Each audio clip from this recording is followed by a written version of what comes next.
Hola, hola, bienvenidos a un CICE Podcast más que especial. Tenemos a un invitado de lujo. Uno no, tenemos a dos invitados de lujo. Por primera vez tenemos a Andrés Martín. Bienvenido. Gracias, gracias. Joaquín tuvo problemas estomacales. Mentiras, Joaquín tuvo que salir Acá a estamos, reunión. Bienvenido y nada mejor que empezar en un videocast con nuestro invitado de lujo. Con invitado de lujo en CICE Podcast, Joao, porque es una persona que el país lo quiere. Ha estado en distintos cargos importantes en el país y sin duda es muy reconocido porque acá traemos siempre a los más reconocidos. Por favor, anuncia quién está con nosotros. Mauricio Cárdenas, bienvenido a CICE Podcast. Gracias por invitarme. Me siento muy complacido. Mauricio Cárdenas, bienvenido. ¿Sabes de una cosa? Obviamente uno busca la historia de los personajes que van a venir, que hacen este país importante. Me pasó algo chistoso. Yo fui a Google, a Wikipedia, a buscar Mauricio Cárdenas. Yo nunca había visto que Wikipedia me pasara.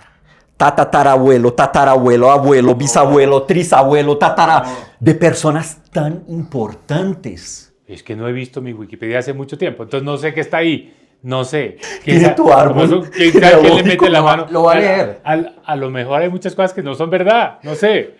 ¿Qué es mejor que usted para desmentirlo? No, leámoslo acá rápidamente. Sí. Tomás Cipriano Mosquera, tatarabuelo. Sí. Pedro Alcántara Herrán, tatarabuelo. Sí. Pedro Nelo Espina, tío tatarabuelo.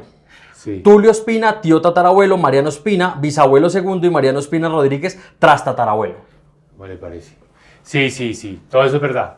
Todo eso es verdad.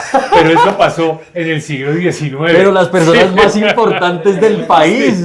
O sea, sigues manteniendo el nombre de la familia en alto. No, la verdad, esas cosas que uno dice en la familia, los árboles genealógicos, ese es un lado de mi familia. Curiosamente, todo eso viene del lado de mi madre.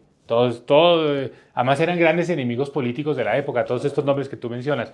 Los Ospina y los, digamos, el lado de Tomás Cipriano Mosquera, eran grandes enemigos políticos, pero bueno, se juntaron mis abuelos y se juntaron esas ramas. Y por el lado de mi padre, es una Colombia mucho más, ¿qué te diría yo? Ahora lo sé porque acabamos de celebrar una reunión familiar en Medellín de los hermanos de mi papá y sus hijos y mis primos y todo el mundo.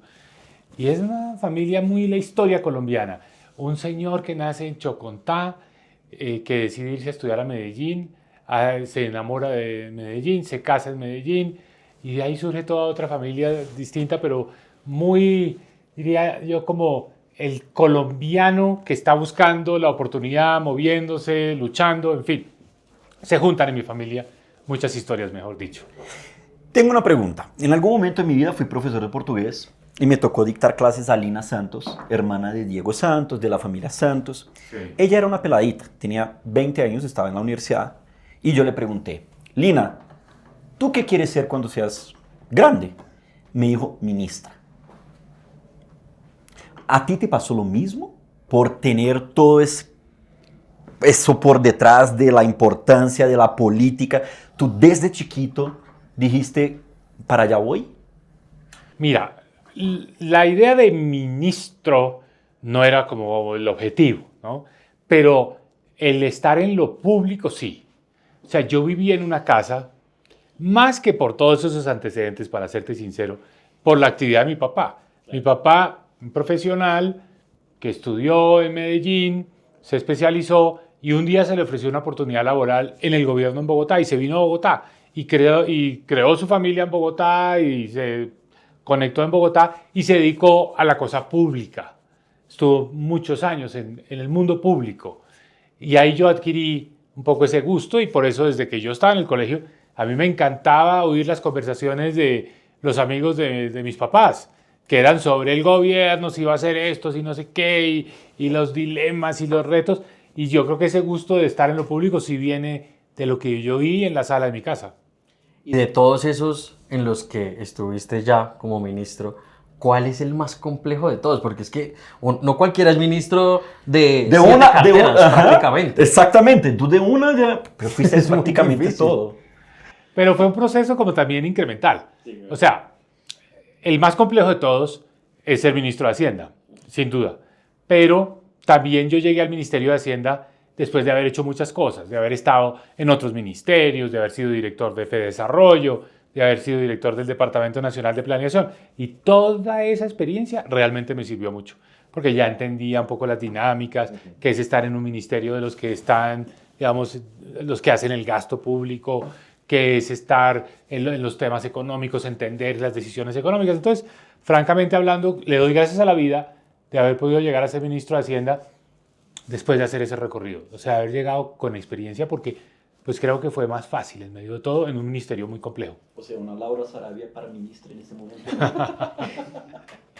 Todavía no da. Hay que tener un cierto cancha Bagaje, profesional. Claro. Sí, y perdóname, pues eso no viene gratis, eso viene con golpes. Yo en todo ese proceso, hasta llegar al Ministerio de Hacienda, tuve golpes de esos que lo tiran a uno la lona y que dice, esta no me voy a parar, porque pues la política es dura, es un deporte de contacto, ¿no? O sea, entonces no es que haya sido toda una carrera feliz, no. Hay momentos en los que sufrí mucho y tuve dolores grandes y dije, esto está difícil, pero bueno, tenía las ganas. Y creo que las ganas lo llevan a uno a la perseverancia y la perseverancia lo lleva al éxito. Eso sí, yo creo que esa es una regla de oro. ¿Cuántas veces en la lona, Mauricio, hubieses estado en este gobierno? Uy. Porque es que este es muy complicado. Sí, eso o no sé, depende. No, depende de la línea. Es que aquí... Depende. No, Hay yo lucha creo que si yo hubiera estado en este gobierno,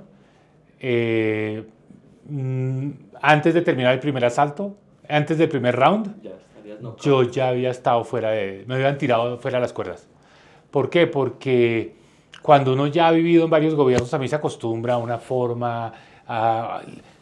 Yo he tenido maravillosos jefes, pero entonces también eso lo vuelve a uno muy exigente con los jefes. Yo creo que para mí hubiera sido muy difícil tolerar un jefe incumplido, un jefe que no llega a las reuniones, un jefe que no le veo que está dedicado 24 horas, 7 días a la semana a su trabajo. O sea, hay que admirar mucho al jefe en esos trabajos que son tan exigentes. Entonces yo creo que yo hubiera chocado rápido con Petro porque me doy cuenta que él no tiene la disciplina, no tiene el método, y yo hubiera dicho, pero un momento, ¿qué estoy haciendo acá? ¿Cómo así? O sea, yo creo que él me hubiera pegado un golpe rapidito y me hubiera tirado afuera, no a la lona, sino tirado afuera de las cuerdas. Dijiste que te caíste en algunos rounds, te vas a la lona, pero te paras y vuelves. Ahí yo me quedo imaginando esa fuerza que uno tiene para levantarse en momentos difíciles, decir, y dar la vuelta por cima. ¿Qué personas te apoyan? O sea, uno no solo, uno se queda en la cama cuando le da duro la vida, sino es no me imagino, la familia, los mejores amigos, algún consejero, algún gran hermano. ¿Quiénes son esas personas a lo largo de tu vida que te han cogido la mano en momentos difíciles y han dicho, Mauricio Cárdenas, levántate y vamos para frente? Sí, está bien, buen punto. Y nunca me lo han preguntado. Mira, lo primero que yo mencionaría es a Cristina, mi esposa. ¿Por qué? Porque muy recién casados, no llevábamos ni siquiera 2 años de casados. O sea, empezando matrimonio, que todo el mundo sabe que es cuando está todavía armándose bien todo, ¿no? ¡Pam! Ahí sí caí a la lona, pero caí con la boca abajo. O sea, tirado boca abajo, sin oxígeno. Pero ella era, o sea, un factor de apoyo incondicional. Que yo sé que tú de estas sales y te recuperas y no sé qué. Y otra persona, empezando una vida, dice, con semejante problema que era que en un momento dado, yo en cualquier momento me iban a embargar el sueldo, en cualquier momento estaba con mucho problema. Entonces, ella siempre firme. Vamos para adelante, tú tienes tus cosas, tú siempre has actuado bien, has sido serio, todo lo que has hecho lo puedes explicar muy bien, tal. Y bueno, fuimos saliendo. Mis hermanos y mis papás, otro factor fundamental, ¿no? Fundamental, siempre el apoyo. Y bueno, amigos también, ¿no? Amigos que están siempre... Son poquitos, ¿no? Son poquitos. Tengo amigos que quiero muchísimo, uno de los cuales, por ejemplo, es Mauricio Reina, con quien hago un podcast. Entonces somos amigos desde el colegio, desde la primaria. Pero los momentos de poder, la gloria, cuando estás en el ministerio y tal, ahí estás lleno de amigos, entre comillas. Estos momentos del fracaso son momentos de soledad. Y ahí aparecen las personas que realmente son importantes en tu vida y todos los demás se van desapareciendo. Otro día estaba escuchando, ya vamos a hablar de tu podcast, que quiero hablar. Sí. Pero otro día estaba escuchando una persona diciendo, bueno, los amigos no son solo aquellos que llegan cuando estás en la miércoles. Porque hay, por ejemplo, pongamos en números, aparecen 4, 3, cuando está, no, soy tu amigo, te ayudo. Sino son aquellos que ven cuando estás en el éxito, están felices porque estás en el éxito, y ahí son 1, 2. Sí. Son menos los amigos que están a tu lado cuando estás en el... O sea, aparecen millones, pero los verdaderos que dicen que no te piden nada. Imagínate que Mauricio Cárdenas es mañana ministro, es mi gran amigo. Yo voy a estar feliz porque él está en el ministerio, esté bien, y yo no le voy a pedir un puesto. Yo creo que eso sería una amistad de verdad. Sí. ¿Sabes? Es Total. como, pucha, estoy feliz, pero sigo en mi batalla, pero estoy contigo. Sí. Entonces, eso era una cosa que hablaste de la amistad, y bueno que tengas esa base, la familia, los hermanos, el papá. Es lo más importante. Soy muy de familia. Esto me lleva a hablarte un poquito de las raíces antioqueñas de Medellín.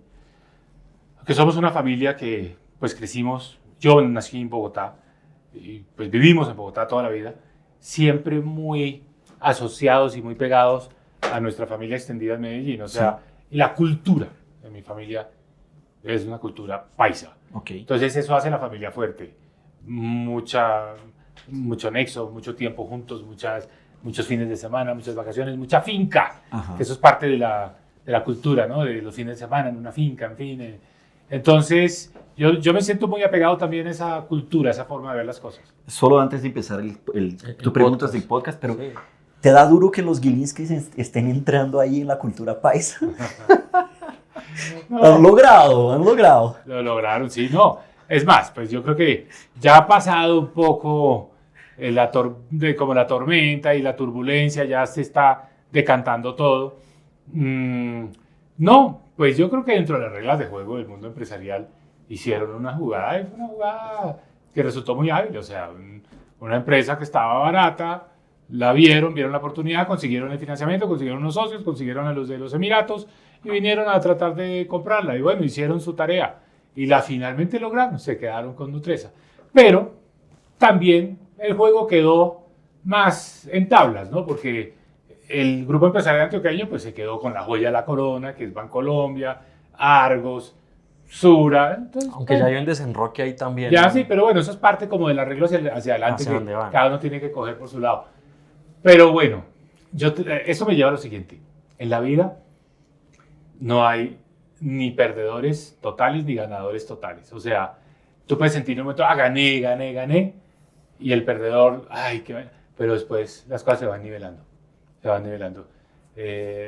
Nadie gana todo ni nadie pierde todo.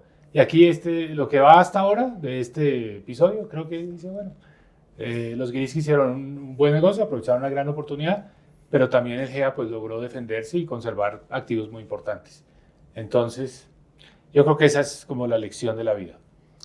Entre amigos, ¿cómo nace esa idea? En pandemia uno dice, vamos a hacer un podcast. Y total, porque el ministro dijo, yo cuando era niño, yo escuchaba a mis papás. Correcto. Y llega en pandemia y él dice, con su amigo Mauricio Reina, dice, hablemos. Dejaste de escuchar de infancia a decir, hagamos el podcast, hablemos. Y de una pregunta como, ¿en qué va el país? ¿Cómo va el país? O sea, explicar eso no es tan fácil, ¿no? Mira, es un gran cuento este. ¿Se acuerdan del famoso simulacro, el primer fin de semana de la pandemia? El simulacro que se extendió 2 años. Sí, ¿no? Un día en ese simulacro, tal vez un sábado, Mauricio Reina y yo somos muy amigos, compañeros de colegio. Hemos evolucionado casi que de manera paralela a nuestras vidas. Fuimos a la misma universidad, estudiamos la misma carrera. Él trabaja ahora en Fedesarrollo, yo trabajé en Fedesarrollo. O sea, uno diría, bueno, estos se hablan todos los días, se ven todos los días. No, porque somos muy amigos, pues hemos sido distintos, cada uno como en su mundo. Él tiene un mundo un poco más artístico, más cultural, más alternativo. El mundo era el del gobierno, el mío era el del gobierno. A él no le interesa nada que ver con el gobierno y ministerios, nada de eso. Entonces, no es que nos habláramos todos los días, pero cuando nos hablábamos, podíamos hablar 1 hora, a ver cómo está todo, lectura del país, familia, su situación, sus cosas, tal. En ese día del simulacro, hablamos 1 hora y yo le dije, oiga, Mauricio, a mí me parece que esto que hemos hablado nosotros, de entender lo que está pasando en el mundo, en Colombia, no sé qué, a lo mejor les interesa a nuestros amigos de colegio. Hagamos un Zoom y los invitamos para que ellos oigan esta conversación, que es entretenida y tiene buena información. Él está en el mundo periodístico, yo estoy en el mundo de economía. Mauricio Reina me dijo, no, Mauricio, usted está loco. Esto no le va a interesar a nadie. Le dije, hagamos el ensayo. Hagamos un ensayo. Hicimos el primer Zoom y llegaron 40 amigos del colegio. Y entonces, ¿cuándo va a ser el siguiente? No, entonces en un mes o en 3 semanas. Entonces el siguiente ya eran 100. Y así fue creciendo. Y hoy estamos hablando de que si nos medimos, ¿no? Nos encanta medirnos. Si tenemos 50,000 vistas, nos fue más o menos. Si tenemos 100,000, digo, nos fue bien. Pero en ese mundo estamos, entre 50,000 y 100,000.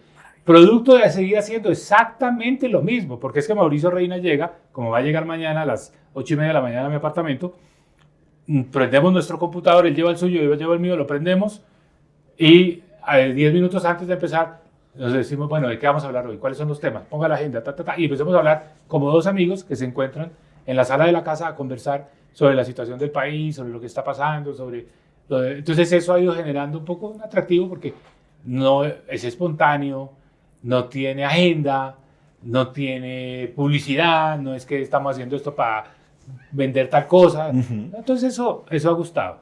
¿Ya empezaron a ganar plata con el podcast? Mira, yo tengo mi canal de YouTube, ahora estoy como en 25,000 suscriptores al canal de YouTube y debería estar monetizando, pero no estoy monetizando porque me parece que Google y Google Ads ha sido muy enredado todo el proceso de poner la información y todavía no, pero espero para poder por lo menos, me dice que vamos a recibir $100, $200, bueno, no importa, pero yo, el día que yo monetice $100 voy a decir, no, eso yo lo voy a celebrar. ¿Me dan permiso de ayudarle a Mauricio con eso? Sí. Ahí estoy, Mauricio. Listo. A ver cómo hacemos con Google Ads, porque yo no he podido. Hablaste que Mauricio Reina es muy ligado a la cultura. Sí. Tengo al ministro actual de Cultura, Juan David Correa. Sí. Trabajé con él en Semana. Yo soy diseñador. Mi hermano es el periodista. Él estuvo acá con nosotros. Sí. Es un gran ser humano. Sí. De historias, de una inteligencia sobrenatural. Pero quería comentarte, ayer o hace poco tiempo él comentó acerca de, ¿qué fue lo que dijo? No aprobaron la ley de financiamiento al Congreso de la República para la cultura. Hablo de la cultura justamente porque hablaste de Mauricio Reina con relación a cultura. Sí. ¿Qué está pasando que una persona como yo, normal, que no está en este medio, pero que siempre ve recortes de gastos, recorte para el próximo año, recorte, menos plata? ¿Qué está pasando con este país? Del presupuesto. No ejecución. No. ¿Qué pasa? ¿Qué está pasando con Colombia? Sí. A ver, vamos por partes. Estamos gastando mucho. O sea, el problema no es el gasto. Colombia tiene un gasto público hoy. Yo fui ministro de Hacienda 6 años. En promedio, el gasto cada uno de esos años fue 350 billones. Qué pena que le meta números a esto, pero para tener una idea. 350 billones, corrigiendo por inflación, pesos constantes. Hoy está en 500. O sea, lo que era 350 hace 10 años, toda una década, hoy es 500. Entonces uno dice, no es un problema de plata, no es que falte plata, es de que la estamos gastando mal. No estamos haciendo lo que toca. Se está desaprovechando ese recurso. Entonces el gobierno dice, voy a tener que recortar la cultura, voy a tener que recortar la educación, los créditos, el deporte. No, o sea, no es que haya tenido que hacer un apretón, no, es que no le quisieron dar más. En el Congreso le dijeron, mire, ya 520, que es lo que quería el gobierno, 523 es suficiente, no pida más. Entonces el Congreso actuó seriamente.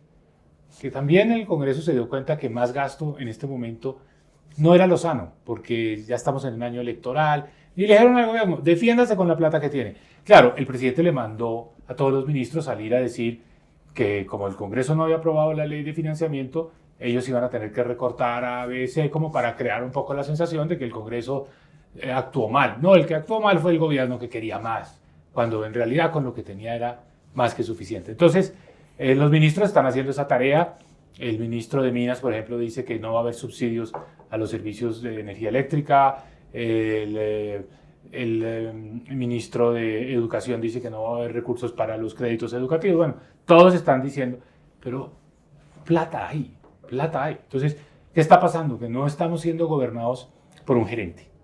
Ese es el problema. Estamos siendo gobernados por una persona que es un gran generador de controversia, de debate, de polémica.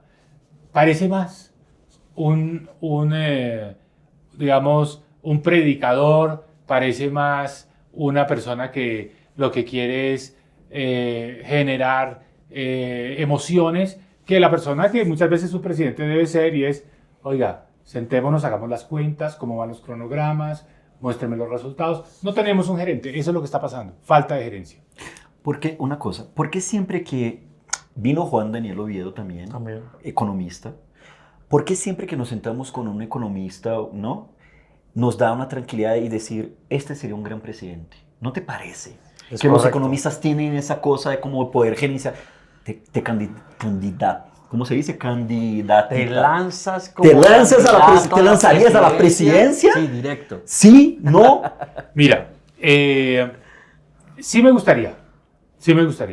O sea, soy una persona que creo que puedo en el momento actual, en este momento, que el país necesita un poquito de orden, que el país necesita también unir, porque hay demasiados egos y hay demasiada gente, hay 40 candidatos. Aquí se trata de unir, no necesariamente alrededor del más bonito, del más flaco, del que baile mejor, sino alrededor del que logre reunir, digamos, como una coalición grande. Porque Colombia necesita un periodo donde dejemos la peleadera y pasemos a la trabajadera. O sea, pasemos a decir, bueno, vamos a resolver los problemas a la gente. La gente eligió este gobierno con mucha esperanza de que iba a haber un cambio, de que iban a mejorar las cosas. No está pasando eso. O sea, del gobierno del cambio, ahora la gente lo único que espera es el cambio de gobierno. O sea, es como que ya pase. Entonces, si puedo ser esa persona que representa esa unidad, que representa un poco la experiencia, la tranquilidad, la serenidad también, un poco como esa figura de... En las familias siempre hay peleas, ¿no? Siempre. Más en diciembre, fin de año. Siempre hay una pelea porque alguien no quedó contento, el regalo del hermano fue mejor del otro, ¿no? Pero siempre se necesita esa figura que dice, no más peleas. Este año no hay plata para ir de vacaciones a Cartagena, nos vamos a ir a Melgar y todo el mundo tiene que aceptar eso. El próximo presidente de Colombia va a tener que hacer un poco eso. Dejemos la peleadera y señores, no hay plata para ir a Cartagena, nos toca irnos a Melgar. Eso es lo que va a pasar. Entonces se necesita ese tipo de figura, no que esté prometiendo y anunciando, una figura que además tenga como un desprendimiento especial de decir, no es que yo esté creando un movimiento político, un nuevo partido y gobernar 20 años a Colombia como quiero que Petro quiere, sino decir, mire, estoy dispuesto a prestar ese servicio, gastarme mi capital político para que este país se vuelva a organizar y que el país siga después. Ese tipo de perfil, yo me siento muy, digamos, cómodo con ese perfil, no me genera ningún problema, lo he hecho cuando he sido ministro, si toca tomar decisiones duras, que yo sé que me van a costar, un día entrando a la plenaria del Senado, el entonces senador y ya en ese momento expresidente Álvaro Uribe me dijo, ministro, esa decisión le va a costar a usted políticamente.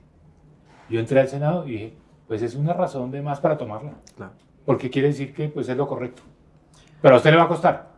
Entonces yo dije, pues, ¿qué pensé? Una persona con un criterio más político dice, pues no, entonces no, ¿cómo que esta decisión me va a costar? No lo voy a tomar. Yo digo, pues, entonces si él me está diciendo eso es porque estoy en lo correcto. Digamos que es 7 de agosto del 2026 y le están colocando la banda de presidente a Mauricio Cárdenas. Y llega alguien al oído y le dice, ¿sabe usted que va a tener una de las crisis energéticas más fuertes que va a tener el país de aquí para allá? Porque este gobierno pues la está trabajando, la está medio tratando, pero el presidente que viene va a afrontarla mucho más. ¿Usted qué hace en ese momento? Pues ya con base en lo que sabe. Yo empecé mi carrera pública como gerente de la empresa de energía de Bogotá en medio de un racionamiento eléctrico. Como el de Gaviria. Sí, en 1993. Yo estaba recién llegado a hacer mi doctorado, mi mundo era académico, no estaba en lo político, pero el alcalde de Bogotá, coincidencias desde la vida, cuando yo era estudiante en California, fue de paso por California un político colombiano, Jaime Castro. En ese momento no era nada, era exministro. Y me lo invité yo era el grupo de los colombianos que recibía a los pocos colombianos que iban por allá, porque nadie iba. Y nos fuimos a comer una pizza. Todo encuentro genera una oportunidad. Nos comimos una pizza, pasaron los años, volví yo a Colombia, él resultó elegido alcalde de Bogotá en ese momento que yo estaba volviendo a Colombia. Y me dijo, oiga, yo lo conocí a usted en Estados Unidos, ¿por qué no se viene a trabajar conmigo? De gerente de la empresa de energía de Bogotá, le dije, pues ¿por qué no? Interesante, a mí me gusta la cosa pública. El país estaba en racionamiento y ahí fue donde terminamos el Guavio. El Guavio es una de las grandes hidroeléctricas que como era tan grande ya le generaba la energía a Colombia para salir del racionamiento. A mi mamá, cuando yo le dije eso, le pareció lo peor. Me dijo, pero ¿cómo te vas a ir a trabajar al distrito, a una empresa que tenía la peor imagen, que era la empresa de energía de Bogotá, había mucha corrupción? El Guavio había sido ya un escándalo de corrupción, en ese momento ya era un escándalo porque nunca se había podido terminar, llevaba muchos años, mucho sobrecosto. Le dije, no, es que cuando las cosas son difíciles también es cuando hay oportunidades. Y acepté ese puesto, terminamos la hidroeléctrica del Guavio y el país salió del racionamiento. 2026, el país va a estar a puertas de un racionamiento, otra vez. Entonces al próximo gobierno le va a tocar llegar a decir, mire, ¿cómo evitamos esto? Lo peor es que es fácil evitarlo, porque hoy es mucho más fácil generar energía eléctrica. Es cuestión de poner unos paneles de energía solar o unas torres de energía eólica. No es como una hidroeléctrica de esas grandotas que hay que comprar miles de hectáreas, hay que reubicar a la gente. No, hoy es mucho más sencillo, pero no se ha hecho porque no han dejado las comunidades por la famosa consulta previa. Entonces el próximo gobierno va a tener que decir, momento, o apagón o consultas previas. ¿Qué prefiere el país? Evitar el apagón. Claramente. Señores de las consultas previas, que son las comunidades étnicas, miren, ustedes están pidiendo demasiado, ustedes están chantajeando esto. No, nos toca hacer esto, hacer un pare y decir, ¿cómo así que no se han podido construir los parques de energía solar en La Guajira o los de energía eólica en La Guajira? Entonces al próximo gobierno le va a tocar tomar medidas. Yo pienso que le va a tocar probablemente declarar una emergencia económica para evitar el racionamiento y pegarle un empujón a todos estos proyectos que, por cierto, ya se aprobaron, ya fueron subastas que se adjudicaron. Simplemente los proyectos no se han podido hacer porque las comunidades no han aprobado las consultas previas. Mauricio Cárdenas, acabas de decir el próximo gobierno, 2 veces lo dijiste, ahora con lo eléctrico sí, y anteriormente con lo del gastos financieros. Yo no me voy de Colombia porque me asusta. O sea, lo que viene el próximo gobierno, si hoy la vida ya está complicada para el promedio de la gente, que es batallar, tener 2 trabajos, el día a día, lo que uno escuchándolos es que de 2 años, termine este gobierno, los otros 4 van a ser igual o un poco más de difíciles. ¿Qué hacer para uno no tener el pavor? ¿Qué hacer para una persona del normal, del común, decir, no, tengamos fe, no quiero asustarme, no quiero devolverme a Brasil, yo no quiero ir a Brasil, yo amo este país? Mira, el mundo está compuesto de 2 elementos. La realidad, las decisiones difíciles, la posibilidad de un apagón, una crisis fiscal, entonces apretarse el cinturón, ¿no? Todo eso es la realidad y todo eso es duro. Pero el mundo también está hecho de sueños, ¿no? Y de la visión, de tener un sentido de para dónde vamos. Entonces, yo estoy convencido de que en este momento nos está haciendo falta mucho esto segundo, que nos dé una narrativa, que nos dé un sentido de propósito. Entonces, Colombia está como perdido, como que no sabe por qué camino va. A veces uno oye el gobierno que dice que va a estatizar esto, va a estatizar lo otro. El día que el país encuentre un líder capaz de articular esa visión y darnos un propósito, como tenemos tantos recursos y tenemos tanto potencial, ese sueño, esa visión va a ser un factor de gran potencia, va a ser un movilizador, porque entonces tú vas a decir, bueno, sí, puede que esté tomando unas decisiones, puede que el año entrante haya un apagón, puede que sí, pero yo estoy viendo este país avanzando, resolviendo problemas que el mundo necesita, produciendo más alimentos, produciendo energías limpias, produciendo incluso más hidrocarburos que el mundo quiere, como lo está haciendo Brasil, produciendo servicios de tecnología, en fin.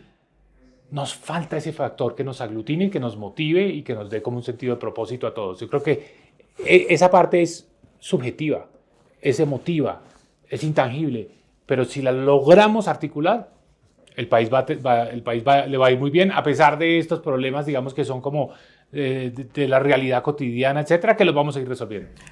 Yo sigo mucho a Mauricio en redes, lo confieso, pues, es una fuente de información en lo que yo hago confiable, día a día. Confiable. Confiable, por supuesto.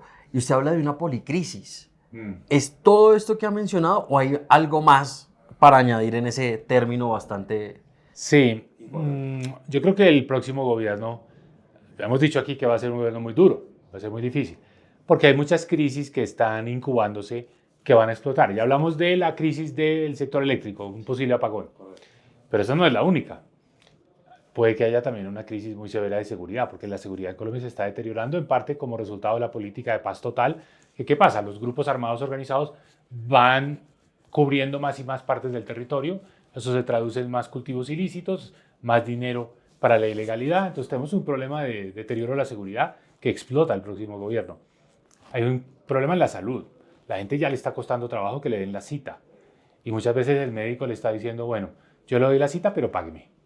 Ya no esto de que la EPS, porque yo no puedo depender que la EPS, porque las EPS se están quebrando. Entonces hay una crisis de la salud. Súmale a esta crisis, a todas estas crisis, una que yo veo muy, muy grave, que es, pues no va a haber plata para manejar todos estos problemas. Estamos ya en los rines. Entonces, por eso digo, hay una policrisis que hay que desactivarla y que el próximo gobierno pues, va a tener que llegar a enfrentarlo.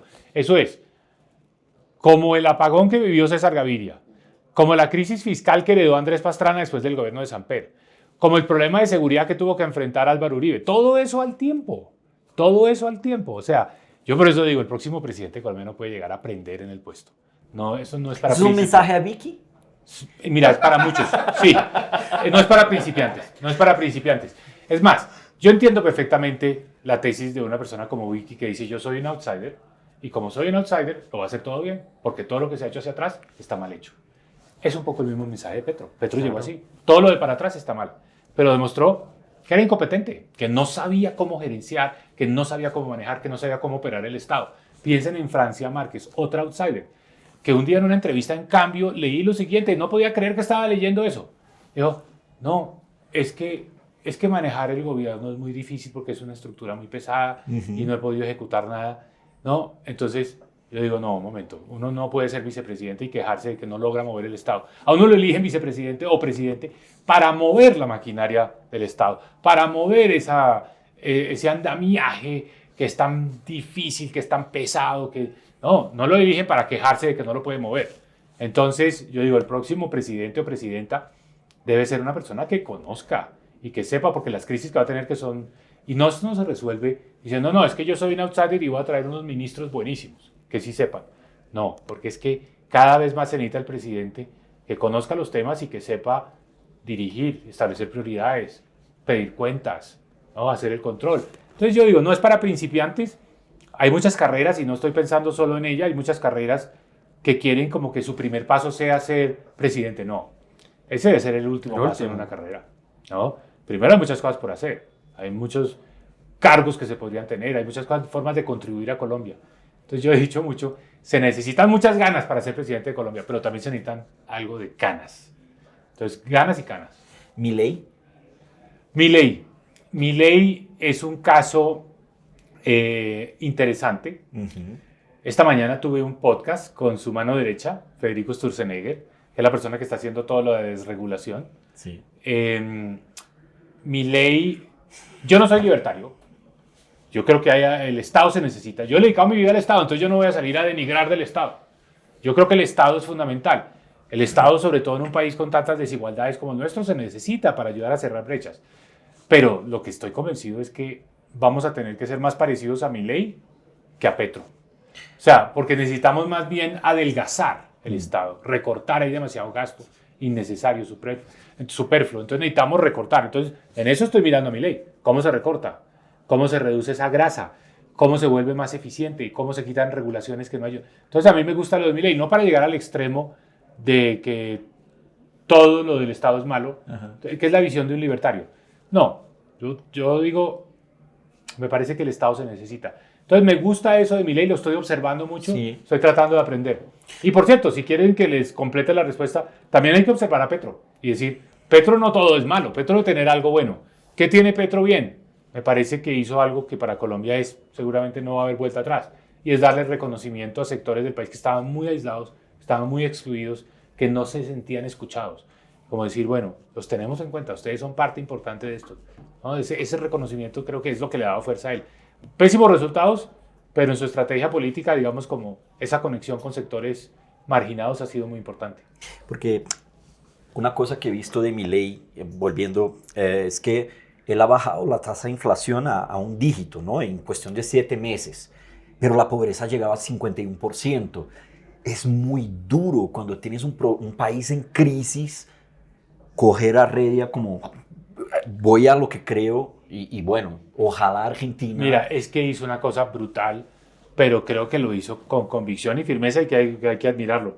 Recortó el gasto del gobierno 27%. Eso implicó suprimir más de 30.000 empleos, recortó más de la mitad del presupuesto de inversión en obras públicas. En fin, eso sí lo que él ha llamado la motosierra. Le metió la motosierra a reducir el gasto, porque en el origen del problema argentino estaba ese desequilibrio fiscal que lo financiaban imprimiendo billetes. Eso genera la inflación, hiperinflación. Entonces él dijo, bueno, esto no tiene salida si no paramos este déficit fiscal, y lo hizo con una terapia de choque.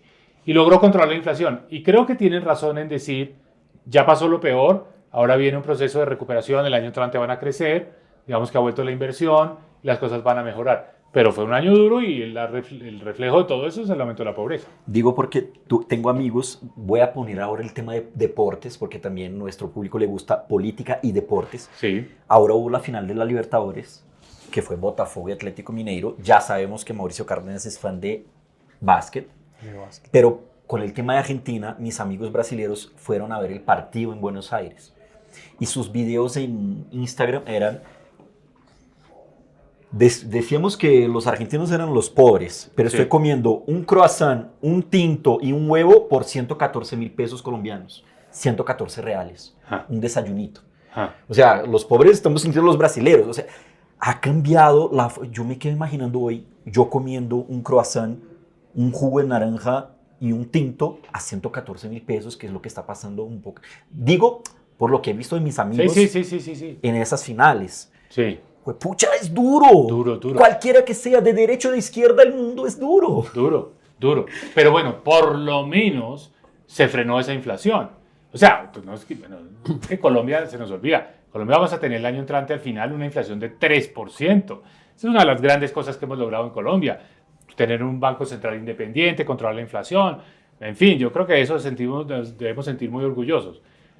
Por cierto, el gobierno Petro considera que uno de sus principales resultados ha sido bajar la inflación. La verdad es que eso ha venido por cuenta del Banco de la República, de subir la tasa de interés. Subida la tasa de interés con la que el gobierno lucha y la enfrenta y no le gusta. Pero bueno, independientemente de quién es el artífice de eso, tenemos un país donde la inflación es 3%, cosa que es muy positiva. Los argentinos venían de inflaciones del 340%. Este mes de octubre, 3.47, un mes. O sea, el año, más o menos 50 y pico %. Pero todo eso, pues lo van a controlar por el ajuste fiscal. Entonces, por lo menos el argentino ya sabe, sí, le costó 112.000 pesos esa media luna, la gaseosa o el tinto, y a futuro ya les pasó lo peor de que es que no sabían, por la mañana no sabían cuánto iba a costar la media luna o el tinto por la tarde. Ok. No sabían. Okay. Hoy leí un artículo sobre el primer año de Milei.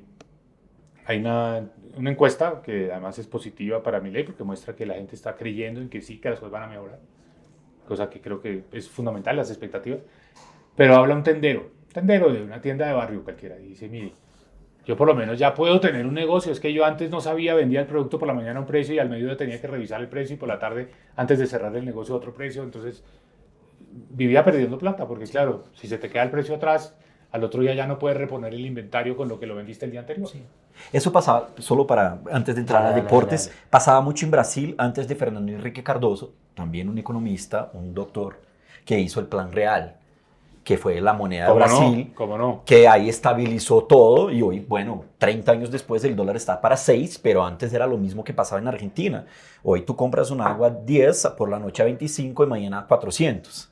Entonces, eso en Colombia nunca ha pasado. No ha pasado y afortunadamente ese problema está resuelto, pero nosotros vamos a necesitar un personaje de ese estilo, no para resolver un problema de inflación, que afortunadamente no lo tenemos, sino un problema fiscal. Hay un déficit fiscal que se salió de todo control y que para el país le va a explotar, y cuando explote, mi temor es que cuando explota, los inversionistas se van, los que traen los dólares para comprar los papeles del gobierno se van y el dólar se dispara.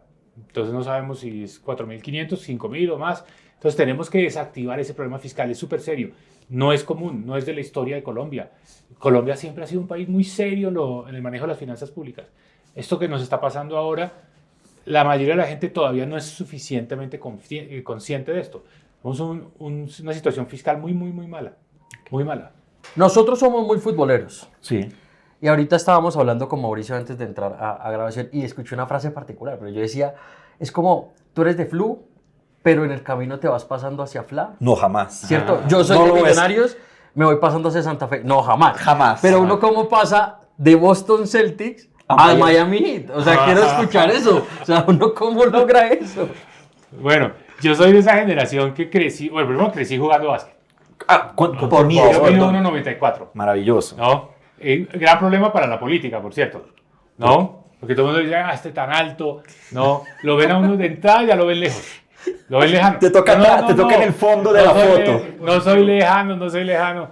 No, por cierto, aprendí un truco de Barack Obama, que también es alto, pero que entonces en las fotos da como un paso adelante y el otro pie atrás.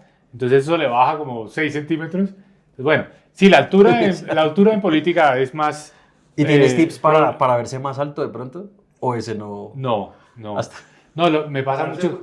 Me pasa muchísimo que cuando la gente me ve en persona, como lo han visto a uno seguramente en medios, en televisión, no sé qué, entonces dice, uy, no, yo me lo imaginaba a usted muy bajito y gordito, ¿no? Entonces la gente, no, como que se sorprende, pero bueno, ese tema de la altura me llevó a que yo jugaba básquet, jugué muchísimo en la época del colegio, todos los días, así intensamente, y esa era la época de Larry Bird, el gran jugador de básquet de los Celtics. Correcto. Entonces era como el ícono, la persona a admirar. Pero bueno, eso se me fue quedando lejos, y ahora el equipo pues de la NBA más cercano es el Miami Heat. Entonces me gusta, además les ha ido bien, les ha jugado bien. Entonces me gusta ver los partidos de la liga, el Miami Heat. Pero bueno, también les quiero decir, ya como espectador, no tanto como jugador, pues por supuesto el fútbol también me gusta muchísimo, ¿no? ¿Te escapas a Miami de vez en cuando a relajarte? No tanto a Miami, porque es que yo tengo ahora una rutina que es que soy profesor de la Universidad de Columbia en Nueva York. Ajá. Entonces, todo el tiempo que tengo para vuelos se lo tengo que dedicar a una sola ruta, que es Bogotá-Nueva York, ir a dar mis clases y volver, No tengo ya otra alternativa porque, pues, ese es mi trabajo, ser profesor de la Universidad de Columbia. Lo que pasa es que paso muchísimo tiempo aquí en Colombia haciendo las cosas que más me gustan, que es esto, estar en el debate, en la controversia, en los foros, opinando, etc. Entonces, no voy mucho a Miami.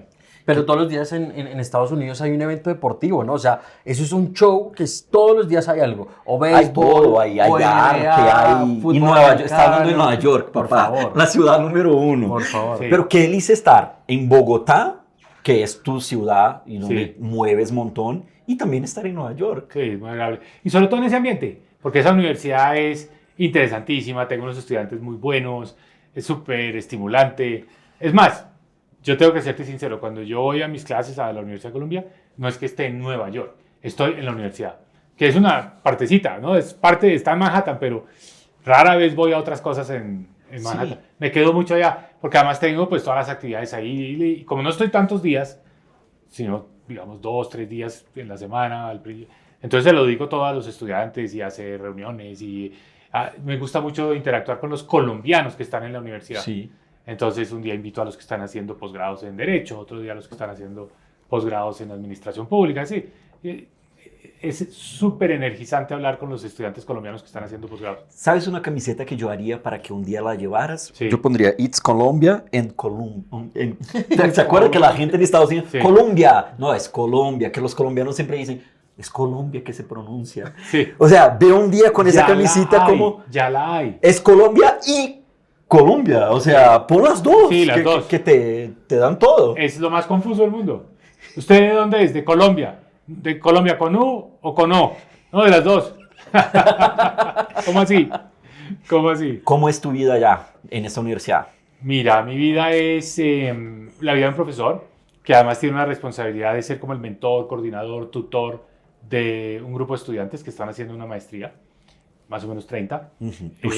30 estudiantes, todos ya con experiencia profesional, no son recién graduados, son personas que tienen 10 años de experiencia profesional y que tomaron la decisión de hacer un paréntesis en su vida de un año para hacer una maestría. Y yo soy profesor de ellos, pero además el que los ayuda a mejorar. La maestría lo que busca también es fortalecer sus habilidades de liderazgo. O sea, aprender de los temas académicos, conocimiento, etcétera, la parte analítica, pero también la parte más personal, aprender a ser buenos comunicadores, a escribir buenos discursos, a dar buenos discursos, a convencer a un auditorio, a escribir un buen editorial, a saber argumentar. Entonces, también trabajamos muchos estos temas de liderazgo. Por eso es una maestría que se llama Maestría en Administración Pública, con énfasis en liderazgo global.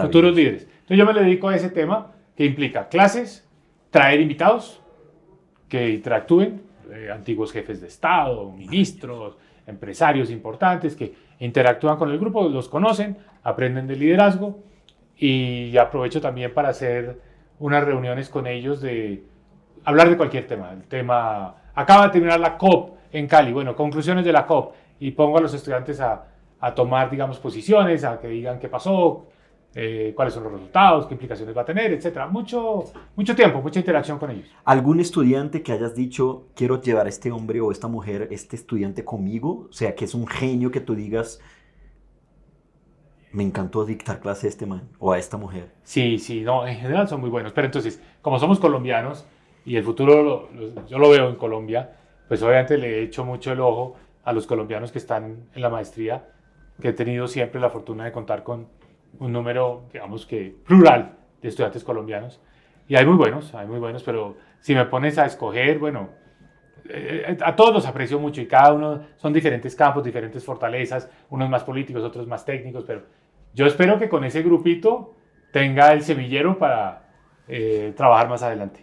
¿Y tu vida en Colombia cómo es? Porque al principio hablabas de esa importancia de la familia, de la compañía acá, y acá en Colombia donde o está en la política o en lo público, pero más allá de eso, ¿cómo es Mauricio Cárdenas en su día a día? Mira, mi día a día aquí es, voy a hablarte del último año. Un día a la semana siempre salí a alguna región, una visita, prácticamente estuve en todas las capitales de departamento, encuentros con empresarios, con universitarios, siempre pongo como tema central de las visitas ir a una universidad a dar una charla. Por ejemplo, hace poco estuve, ni siquiera tienen que ser capitales, hace poco estuve en Apartadó, en el Urabá. Entonces dije, quiero ir a una universidad, está la Universidad de Antioquia, a dar una charla a los estudiantes sobre lo que yo enseño en Colombia. Siempre estoy trayendo mi conocimiento de Colombia a las universidades acá. He estado en universidades en Pasto, en Popayán, en Cali, bueno, por todo el país. Hasta La Guajira, todo el país. Entonces, hago esas salidas, oigo qué está pasando, qué preocupaciones tienen, eso, las frases, los mejores mensajes de lo que uno puede decir es lo que uno ha oído de la gente. Le dedico tiempo también aquí en Bogotá. Mi papá tiene 94 años, me gusta mucho pasar tiempo con él. Nunca quise irme a Nueva York del todo precisamente por él, como por estar cerca de él. Está totalmente lúcido, es un gran interlocutor, informadísimo, muy buen asesor, muy buen consejero. Entonces me gusta mucho venir y estar ahí, estar con mis hermanos. En fin, esa es como la razón. Y muchas veces hago algo que me gusta y es que me invitan a los foros de los gremios, los congresos. Entonces voy, eso es mucho Cartagena, Barranquilla. Entonces hago mucho ese circuito de ser panelista, conferencista, eso me gusta. Me he ganado mi vida realmente. Yo lo que tengo me lo he ganado dando discursos, hablando en público, haciendo presentaciones. Y hay una frase muy tuya que es, somos más país que gobierno. Es lo que yo veo recorriendo el país. Es como decir, aquí que nos dedicamos todo el día a reaccionar, que Petro dijo esto, que Petro dijo lo otro, nuestras redes están totalmente congestionadas de ese tipo de información, incluso los WhatsApp. ¿Quién no tiene en WhatsApp un grupo donde todo el día es, mire lo que dijo el gobierno, mire qué locura, qué reacción, no sé qué? Entonces yo digo, no, hagamos un poquito de eso a un lado, que hay más país, hay gente que está invirtiendo, hay gente que está haciendo negocios, hay gente que está proponiendo fórmulas, está proponiendo salidas. No, hay mucho más país que gobierno. Si hubiera habido solo gobierno, esto ya nos había chupado. Ya nos había chupado. Porque el gobierno realmente drena mucha energía. Entonces, no, hay un país que sigue avanzando y que ese es el país que hay que empujar y que vamos a salir al otro lado. Entonces, eso me gusta. Hay mucho más país que gobierno. Este no ha sido un país donde el gobierno sea la última palabra en nada. Este es un país donde hay más bien iniciativa. Usted se reúne, por ejemplo, yo me reúno con mis compañeros de colegio. Médicos, abogados, ingenieros. No. El tema del gobierno es secundario. Cada uno cuenta sus negocios, sus actividades, sus desafíos, sus retos, el médico, lo uno, lo otro. Entonces, afortunadamente vivimos en un país donde hay más país que gobierno. Andrés, delicioso hablar con este hombre. Por supuesto, pero hay una pregunta que nos recomendaron darle un tiempo prudente por la línea en la que va. Y es, ¿qué es Si Se Podcast? ¿Qué es Si Se Puede? Pero explícale tú, por favor, a Mauricio. Muchas gracias. El proyecto.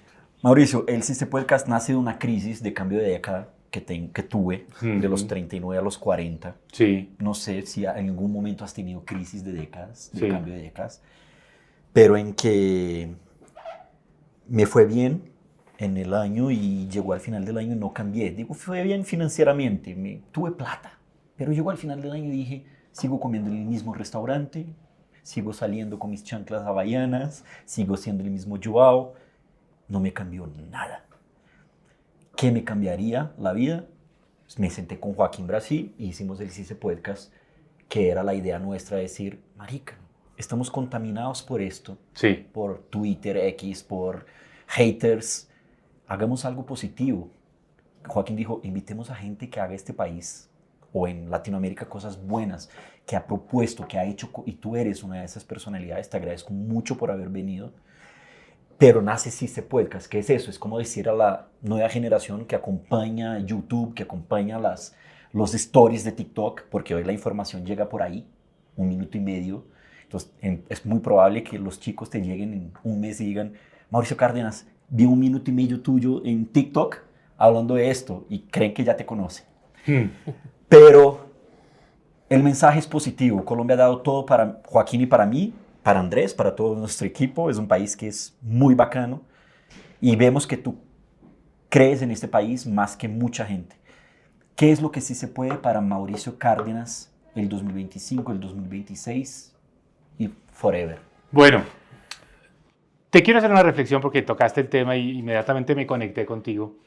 Para mí el paso de los 39 a los 40 años fue traumático, fue muy difícil. Yo a los 39 años tenía una hija de 2 años y una hija recién nacida. Iba a celebrar los 40 años con un viaje que había preparado mi señora, ¿no? Maravilloso, nos íbamos a ir los dos. Ese fue ese momento que te digo que fue la tirada a la lona, ¿no? Decisiones que te acaban afectando, que te angustian, te agobian. En mi caso era tener la obligación de pagar miles de millones de pesos de una cosa que yo no había hecho. En fin, pero bueno, era la realidad, lo tenía que enfrentar. Entonces dije, a los 40 años fue un momento muy duro, muy duro. Y dije, no puedo dejarme. Yo tengo que seguir perseverando hacia el camino de volver a recuperarme, sea lento. Y fue de los 40 a los 50. Yo celebré los 50 siendo ministro de Minas y Energía. Pero fueron 10 años de, como cuando te toca volver a empezar a aprender a hablar, te toca volver a empezar a ganar credibilidad, a ganar confianza, a sumar puntos. Pero bueno, si uno lo hace, me ayudó muchísimo una persona en esa época, no porque haya hablado muchas veces con él o con ellos, pero me ayudó mucho como de la parte de la energía, de la fortaleza mental, del querer es poder. El querer es poder, o sea, si tú dices, yo lo voy a lograr y lo voy a hacer, lo logras. Y yo siento que esa transición, o sea, fue una década, pero ese punto de los 39 a los 40 fue complejo y fue difícil, pero en el fondo me volvió una mejor persona. O sea, una persona que cuando alguien está teniendo una dificultad, hay un dolor, tú inmediatamente entiendes, porque lo has vivido, ¿no? Sabes que es estar en un momento difícil. Y eso genera más conexión con la gente. Entonces, bueno, todo eso para decirte que ahora que mencionaste de los 39 a los 40 fue exactamente lo que yo viví. Mira, hacia el futuro, yo estoy muy preocupado. Tu cámara, si quieres, directamente sí, a ellos. Estoy preocupado con que hablo mucho con los jóvenes en Colombia y los jóvenes me dicen que se quieren ir. Así de sencillo, se quieren ir de Colombia, ¿no? Entonces, ¿qué va a pasar? Yo tengo hijas que están en 20, 22, 24 años. Yo no quiero ser el abuelo de unos nietos que van a vivir y van a crecer en Estados Unidos. Yo no quiero eso. Y yo veo que a muchas familias les está pasando que se les van 2 hijos o se les van 2 nietos. No, yo quisiera, como lo viví yo, vivir este país, creer en este país, construir este país, luchar por este país. Todas esas generaciones que tú mencionaste de Wikipedia, de gente que se dedicó a trabajar por este país, a hacerlo en su momento, con sus errores, en su día y hora. Pero esa energía de que aquí es donde está lo nuestro y aquí es donde obtenemos la mayor gratificación, para mí es vital. Entonces me duele mucho ver jóvenes que dicen, nos vamos no porque no creamos en Colombia, sino porque no nos valoran acá o no sentimos las oportunidades. Entonces, lo primero que tenemos que hacer es que creemos las condiciones para que el colombiano que está estudiando en la universidad, o un técnico, un tecnólogo, diga, a mí me va mejor quedándome en Colombia, no me tengo que ir. Pero todavía no hemos podido llegar a ese punto, no hemos creado esas condiciones. Entonces, el CICE Podcast para mí es como, sí lo vamos a poder hacer. Lo que necesitamos es como un liderazgo que nos motive, que nos energice, que nos diga, oiga, ¿cómo es posible que vienen los extranjeros acá y dicen, oiga, qué país tan maravilloso, yo quiero invertir más en Colombia? Yo veo a los extranjeros felices invirtiendo en Colombia. Entonces, ¿cómo es posible que nosotros los colombianos no creemos en lo nuestro? No creemos en que aquí tenemos, los colombianos más bien vendiendo, los negocios yéndose. Entonces, necesitamos resolver ese problema 25, 26 y que el colombiano diga, no, yo sí quiero montar este negocio. El joven colombiano, en estas salidas que he hecho, recorriendo, escuchando, no quiere un subsidio del gobierno, no quiere un puesto en el gobierno. Lo que quiere es montar su negocio, su escuela de patinaje, su escuela de danza, su startup en el negocio de tecnología, una aplicación con inteligencia artificial, lo que sea. Eso es lo que la gente quiere, montar su negocio. Entonces necesitamos es como apoyar eso, darle fuerza, darle aliento, sí, poner recursos del gobierno para que el gobierno asuma unos riesgos. Los gobiernos son malísimos para asumir riesgos. Sienten que cada vez que asumen un riesgo la gente se muere del miedo porque va a haber detrimento patrimonial, los van a meter a la cárcel. No, tenemos que cambiar esa cultura y decir, no, aquí hay que invertir en los jóvenes que monten empresas, que sean emprendedores, que desarrollen ideas. Y sí, de 10 ideas va a haber 3 o 4 que despegan, otras no, pero no pasa nada. Así es que se ha construido el mundo. Ese es mi mensaje. Ay, Dios Sale uno motivado, ¿no? Yo creo que Iván, que está por detrás de cámara, terminó la charla sonriendo. Creo que es igual que nosotros. Ministro Mauricio Cárdenas, de verdad es una delicia. Eres de las personas que yo estoy seguro, podemos estar 3 horas contigo y uno sale energizado. Al revés, él nos da la energía con nuevo conocimiento para salir de acá y coger el trancón de Bogotá y estar feliz. Y decir, lo puedo atravesar tranquilo. Antes de terminar, quiero decir a todo el mundo, no se olviden de suscribir al canal, al nuestro, al tuyo de YouTube. YouTube, Mauricio Cárdenas Co. Mauricio Cárdenas Co, canal de YouTube. A tu podcast, cuando la gente te encuentra en Spotify, pero en el canal de YouTube también. También, pero en Spotify, pero sobre todo el canal de YouTube, Mauricio Cárdenas Co. Mauricio Cárdenas Co. CICE Podcast en YouTube, en TikTok, en Instagram. Compartan esta charla, de verdad, de las top 3. Perdóname los demás. Pero, y no estuvo Joaco, maricas, me va a matar. Eso mismo dijiste cuando aquí estaba Leo. Estaba Leo, es verdad. Mauricio, antes de terminar, siempre pido un abrazo a nuestros invitados. Es como un intercambio de energía, aunque ya me lo pasaste. Pero puedo darte un abrazo y que la gente vea tu tamaño. Yo mido 1.77, pero bueno. Mauricio, muchísimas gracias de haber venido. Andrés. Así se podcast.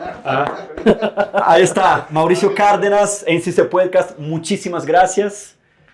Gracias a ustedes, lo disfruté muchísimo. Gracias por invitarme. Si se podcast. Si se podcast cree en el poder del potencial humano. Otra cosa nueva, otro sueño nuevo. Gracias, Si se podcast. Compartimos historias de personas que han superado la adversidad y logrado sus sueños.